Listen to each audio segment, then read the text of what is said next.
Hi class, welcome to week 6 of the semester. So you are almost done your summer A class of Composition 1.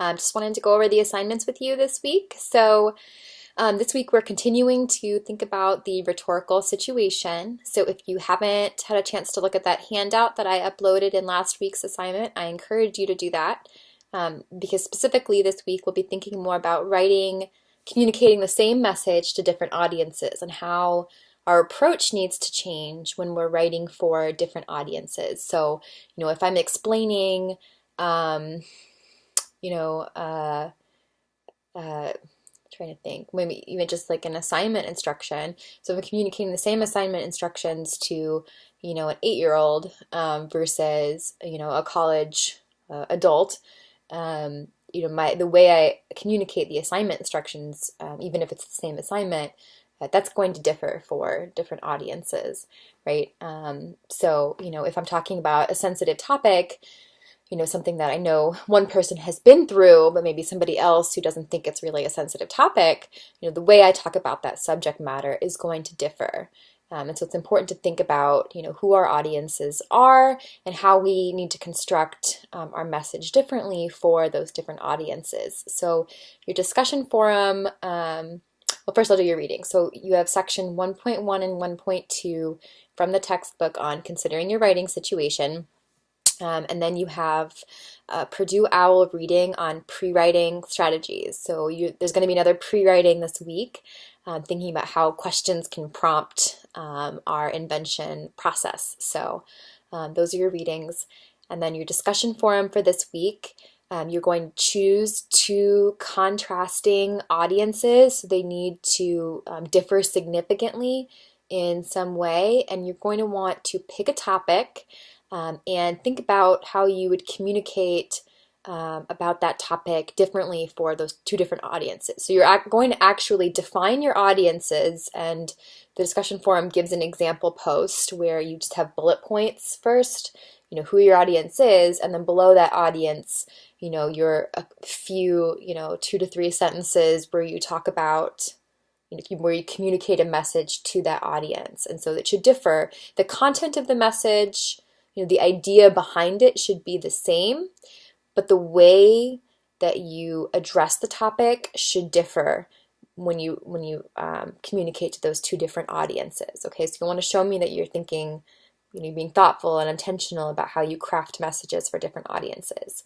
So after you have those two, different messages for the two different audiences, then you're going to write a paragraph explaining your rhetorical choices. So basically just talking about why you, chose to approach the message the way you did, how you changed your, tone or wording, etc., to suit those different audiences. So ultimately, I think everything needs to be 300 words, I believe, but check the assignment requirements. I didn't make a note of that, but I think that's right. And then that's due Saturday with no response posts this week. Okay, so just the initial post. Then you have a reading quiz due Saturday on the learning resources, and then you also have a pre-writing assignment due Saturday that's based on the Purdue OWL reading. So you're going to want to pick, I think it's 10 questions, and respond to those questions to help you brainstorm your paper 3 assignment. So you'll want to check out the assignment instructions for paper 3, which is on your Christian philosophy of writing, and use the pre-writing assignment as an opportunity to brainstorm for that. So you've been doing other writings, free writes, other things, getting you to think about the importance of language as a Christian, the relationship between God and language. And so all of those can be recycled now for this paper. You can bring it in word for word. You can, it probably won't fit word for word, but you can carry over some of that content and use it to drive your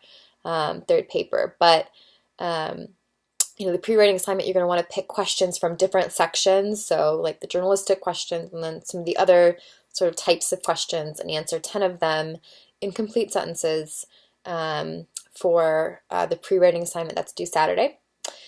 And then the major assignment for this week that's due Tuesday, the only thing that's due Tuesday is your first draft of paper 3, the Christian philosophy of writing.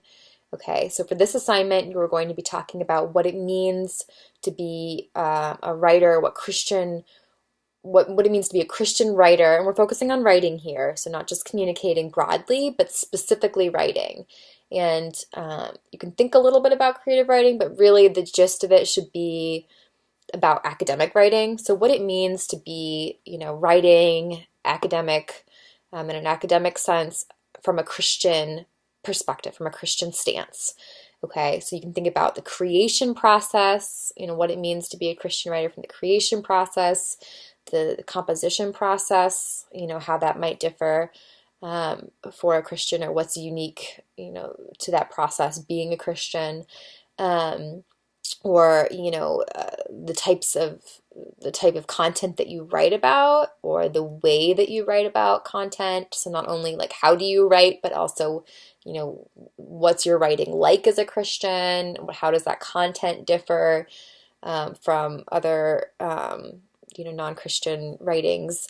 Etc. The effects of your writing, like should there be a larger purpose? What's the larger significance of your writing, your academic writing as a Christian? So any of those aspects of writing are fair game for this paper 3. You can talk about more than one, thing. That's up to you.